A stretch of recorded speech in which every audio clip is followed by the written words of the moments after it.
Alhamdulillah, Alhamdulillah nahmaduhu wa nasta'inuhu wa na'udzu billahi min syururi anfusina wa min sayyiati a'malina. May yahdihillahu fala mudilla lahu wa may yudlil fala hadiya lahu. Asyhadu an la ilaha illallah wahdahu la syarika lahu wa asyhadu anna Muhammadan 'abduhu wa rasuluh allazi la nabiyya ba'da. Qala Allah Ta'ala fi kitabihil karim, a'udzu billahi minasyaitonir rajim, bismillahirrahmanirrahim. Wa batha zawjaha minha wa khalaqa wahidatin nafsin man khalaqal ladzi rabbikum allazi rabbakum unzatan nas ya ayyuhan kana Allah innallaha wal arham bihi tasa'aluna allazina Allah wattaqu wa nisaa katsiran rijalan minha wa qilan 'alaikum. Pertama-tama marilah kita panjatkan puji syukur kita kehadirat Allah Subhanahu wa taala. Sebagai umat Islam, kita perlu bersyukur kehadirat Allah. Karena berkat rahmat dan karunia-Nya lah maka kita hari ini bisa dapat melaksanakan kewajiban kita untuk sholat Jumat di Masjid Taqwa Universitas Arya. Salawat beriring salam mari kita aturkan baginda kita Nabi besar Muhammad sallallahu alaihi wasallam serta para sahabatnya. Insyaallah kita semua yang hadir pada hari ini diharapkan bisa mendapatkan syafaat beliau. Saudara-saudara kaum muslimin, sidang Jumat yang dirahmati Allah. Di dalam surat An-Nisa ayat 1, sebagaimana saya bacakan tadi, Allah berfirman, "Wahai manusia, bertakwalah kamu kepada Tuhanmu yang telah menciptakanmu dari yang satu, Adam, dan Dia menciptakan darinya pasangan, Hawa. Dari keduanya Allah memperkembangbiakkan laki-laki dan perempuan yang banyak. Bertakwalah kepada Allah yang dengan namanya kamu saling meminta dan peliharalah hubungan kekeluargaan. Sesungguhnya Allah selalu menjaga dan mengawasimu." Saudara-saudara kaum muslimin sidang Jumat yang dirahmati Allah. Ayat ini menyampaikan kepada kita bahwa bertakwa kepada Allah itu diharuskan. Di dalam ayat yang lain Allah juga menegaskan, "Ya ayyuhallazina amanu taqullaha haqqa tuqatih wa la tamutunna illa wa antum muslimun." Hai orang-orang yang beriman, bertakwalah kamu kepada Allah dan janganlah kamu mati kecuali kamu dalam keadaan Islam atau muslim. Saudara-saudara kaum muslimin sidang Jumat yang dirahmati Allah, mencermati kejadian di lingkungan kita, di sekitar kita saat ini. Kalau kita mau melakukan survei, maka berapa banyak orang-orang Islam yang pada saat ini ternyata sedikit sekali yang masih berminat untuk membaca Al-Quran. Kita bersyukur masih ada di lingkungan kita itu rumah-rumah tahfiz, pusat-pusat belajar Al-Quran. Tapi mari sama-sama kita coba perhatikan rumah tahfiz, pusat pembelajaran Al-Quran itu ternyata peminatnya juga masih sedikit. Kalau kita bandingkan dengan populasi umat Islam yang ada di lingkungan kita, mungkin bolehlah kita katakan hanya beberapa persen yang masih semangat diajak untuk belajar Al-Quran. Kalau kita juga mau lebih lagi ke dalam, maka boleh nggak kita katakan bahwa keimanan umat Islam saat ini ternyata sudah mulai menurun kualitasnya. Dan kalau kita perhatikan juga rumah-rumah tahfiz sekarang itu mereka berpusat belajar membaca Quran. Padahal tuntutan Islam itu kita tidak cuma membaca Al-Quran, tapi juga diharuskan untuk bisa memahami isi Al-Quran. Karena kita sudah mengatakan, kalau kita sudah mengakui bahwa Al-Quran itu kita jadikan sebagai pedoman hidup kita. Rasulullah Sallallahu Alaihi Wasallam diutus oleh Allah Subhanahu Wa Taala ke dunia ini tidak lain adalah untuk memperbaiki akhlak manusia. Maka kalau banyak orang yang masih tidak memperhatikan Al-Quran, kalau masih banyak di antara kita yang tidak peduli dengan Al-Quran, maka di suatu saat nanti atau mungkin dalam waktu yang tidak lama lagi kita akan terjerumus atau termasuk ke dalam kelompok-kelompok orang yang sudah tidak memberikan perhatian lagi dengan agama kita yang kita yakini. Umat Islam berharap syafaat dari baginda Rasulullah Sallallahu Alaihi Wasallam di yaumil akhir. Umat Islam mengharapkan pertolongan dari Allah dan berwasilah kepada baginda Rasulullah Sallallahu Alaihi Wasallam. Maka di setiap kali pertemuan kita selalu mendengar yang disampaikan oleh MC bahwa kita semua berharap syafaat beliau. Saudara-saudara kaum muslimin yang dirahmati Allah, kita bisa membayangkan kalaulah sinar matahari itu menempel ke kulit kita,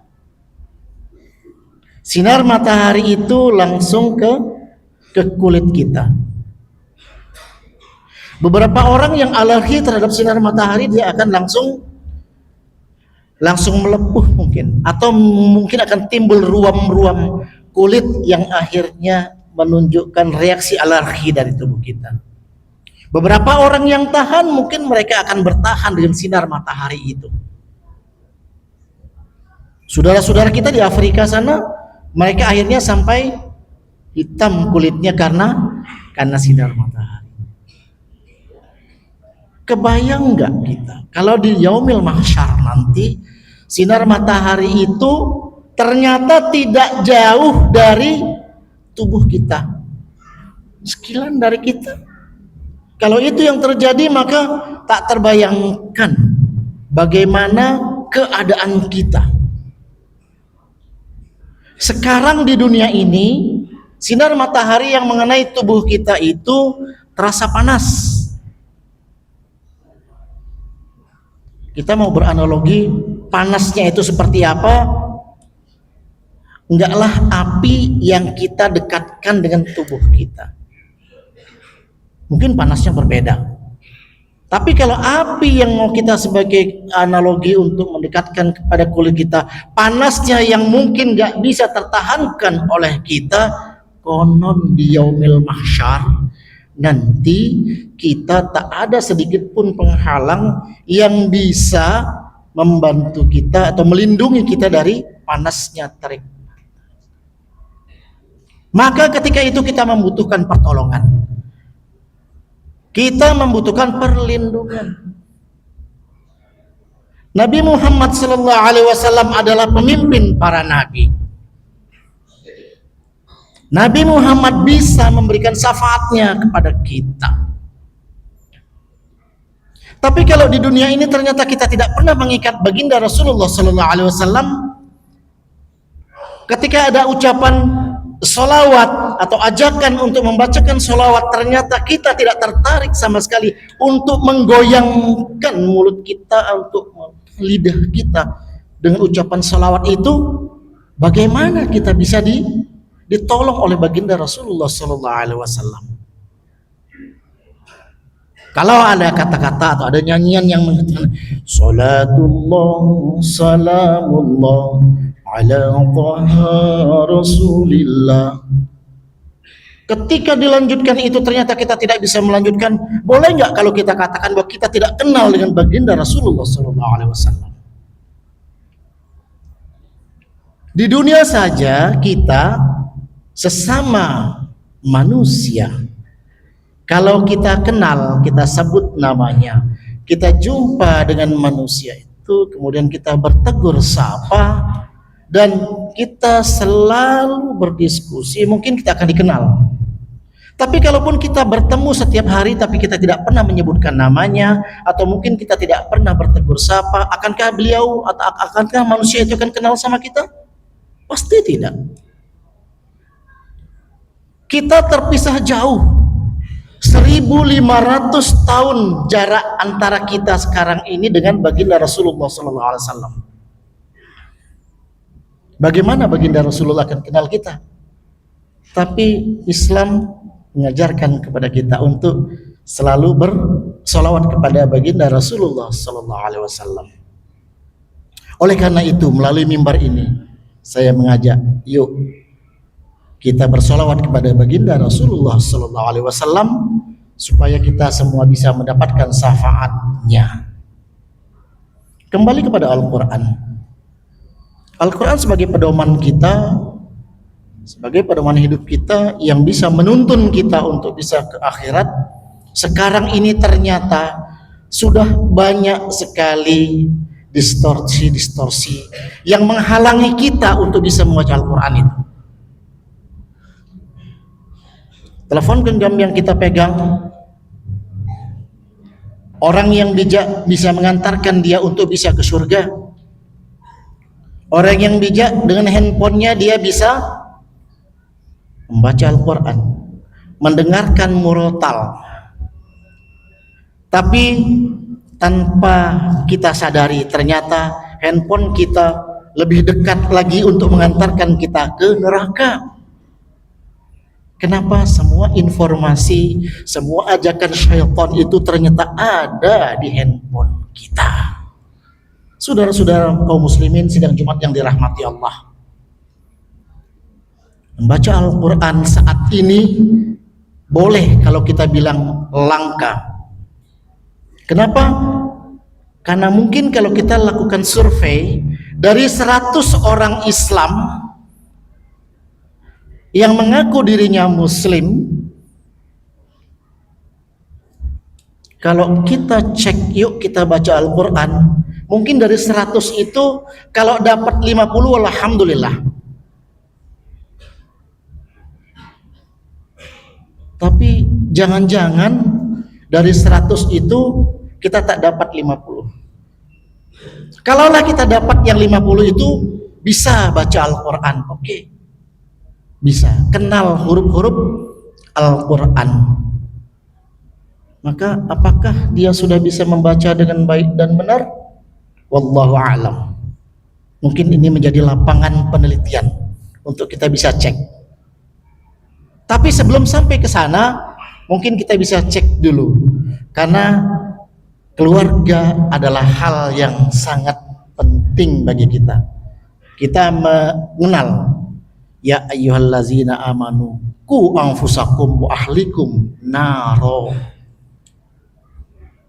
Hai orang-orang yang beriman, jagalah dirimu dan keluargamu dari api neraka. Tanggung jawab keluarga kita ada di tangan kita.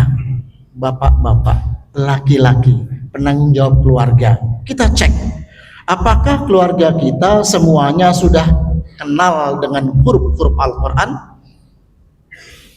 Atau keluarga kita sampai saat ini ketika diajak baca Quran, mereka jauh lebih senang untuk nonton YouTube. Kita ajaklah mereka untuk bukan cuma mengenal huruf-huruf Al-Quran, tapi kita ajak juga mereka untuk bisa membaca dengan baik dan benar. Rumus mengajak itu kan ketika yang diajak itu dia tertarik dengan yang mengajak. Untuk bisa membuat yang diajak ini tertarik, maka yang mengajak tentu harus lebih baik lebih dulu. Jadi kalaulah misalnya kita sebagai kepala keluarga, maka alangkah baiknya yuk sama-sama kita cari tempat belajar Al-Quran itu, supaya keluarga kita pun nanti bisa kita ajak mereka untuk membaca Al-Quran. Anak kita, istri kita, semua menjadi tanggung jawab kita. Kalau baca Al-Quran saja tidak bisa, konon lagi untuk memahami isi kandungan Al-Quran. Belajar Al-Quran akan terasa sulit bagi mereka yang tidak pernah berpikir tentang akhirat. Belajar Al-Quran akan terasa sangat payah, susah kalau sudah diliputi oleh rasa tidak enak, rasa takut, dan yang paling sulit adalah gengsi. Gengsi karena usianya sudah lebih banyak, gengsi karena ternyata yang bisa mengajarin ini masih lebih muda, dan itu semua menjadi handicap kita, penghalang kita, sehingga kita tidak mau dan tidak tertarik untuk belajar Al-Quran. Saudara-saudara kaum muslimin sidang Jumat yang dirahmati Allah, penting untuk kita belajar Al-Quran, penting untuk kita memulai melatih lidah kita agar bacaan kita benar. Penting bagi kita ketika sholat, Al-Fatihah yang kita bacakan akan mendatangkan kebaikan. Kalau kita sempat membayangkan bahwa dalam membaca Al-Fatihah di dalam sholat, ternyata bacaan kita masih belum fasih, Allah mencatat sebagai satu hal yang perlu diperbaiki. Allah mencatat orang ini sebagai seseorang yang sholatnya belum sempurna. Sebagai makhluk Allah, sebagai pengikut baginda Rasulullah SAW yang katanya sallu kama ra'aitumuni usalli, salatlah sebagaimana kamu melihat aku salat, kata baginda Rasul. Maka mulailah dengan memperbaiki bacaan salat kita. Al-Fatihah di dalam Al-Quran sebagai umul Quran harus dibaca dengan benar. Kalau kita sampai saat ini ternyata belumlah lurus bacaan Al-Fatihahnya, yuk melalui mimbar ini saya mengajak kita belajar. Belajar kepada siapa? Kepada yang bisa mengajarkan bagaimana membaca Al-Quran itu dengan benar. Jangan sampai kita menjadi orang-orang yang lalai. Jangan sampai kita terlewatkan waktunya hanya untuk mengurusi kepentingan dunia. Jangan sampai kita akan menjadi hamba Allah yang menyesal di kemudian hari karena kita tidak punya waktu untuk mempelajari Al-Quran. Saudara-saudara kaum muslimin sidang Jumat yang dirahmati Allah, bagi mereka yang berjuang di jalan Allah, maka ganjarannya surga. Bagaimana surga itu? Tak satu pun di antara kita sekarang ini bisa membayangkan. Kenapa? Karena kita belum melewati masa di mana kita bisa masuk ke surga itu. Kita hanya bisa membayangkan, kita hanya bisa mempelajarinya melalui kitab-kitab, bahwa katanya surga itu di bawahnya ada mengalir sungai-sungai. tapi kita tidak bisa membayangkan itu. Tapi yang jelas, informasi-informasi yang kita dapatkan tentang surga harusnya bisa menjadi motivasi buat kita agar kita semangat untuk meraih surga Jannatun Naim itu. Banyak jalan, banyak cara untuk bisa meraih surga. Sekarang pilihan ada di tangan kita. Apakah kita ingin meraih surga, ataukah kita akan melewatkan kesempatan untuk bisa mendapatkan surga itu? Akankah kita akan berjuang di jalan Allah, ataukah kita akan mengikuti bisikan-bisikan syaitan yang menghalangi kita untuk bisa mendapatkan surganya Allah? Oleh karena itu, terakhir pada kesempatan ini, yuk mari sama-sama kita baca Al-Quran, yuk kita belajar Al-Quran, yuk kita perbaiki bacaan sholat kita, yuk jangan lewatkan waktu yang masih ada dengan kita. Semoga kita menjadi hamba Allah yang sadar, sehingga kita semua saat ini dan seterusnya bisa memperbaiki kualitas ibadah kita. Demikian saja. Barakallahu li wa lakum fil Qur'anil azim wa nafa'ani wa iyyakum bima fihi minal ayati wa zikril hakim. Aqulu qouli hadza astaghfirullahal azim li wa lakum wa li sairil muslimin wal muslimat fastaghfiruhu innahu wal ghafurur rahim.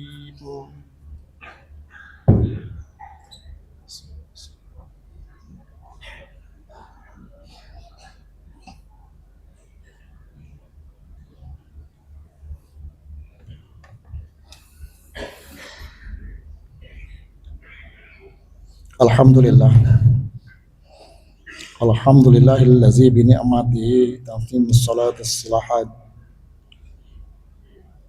wa bi fadlihi taubatan mahsulah halatan tayyibah wal barakat wa bi yawmin fihi tatahaqqal maqasidikil wa qay asyhadu an la ilaha illallah wahdahu la syarikalah wa asyhadu anna muhammadan abduhu wa rasuluh. Allahumma salli wa sallim ala Muhammad. Allahumma salli wa sallim ala Muhammad salatan tunjina biha min jami'il ahwal wal afat. Allahumma ighfir lil muslimin wal muslimat wal mu'minin wal mu'minat wal ahya'i minhum wal amwati bi rahmatika ya arhamar rahimin. Ibadallah, innallaha ya'muru bil adli wal ihsan wa iza'i dzil qurba wa yanha 'anil fahsya'i wal munkari wal baghi ya'izukum la'allakum tazakkarun fazkurullahal azim yazkurkum was'alu min fadlihi yu'tikum wa la zikrullahi akbar. Aqimus shalah.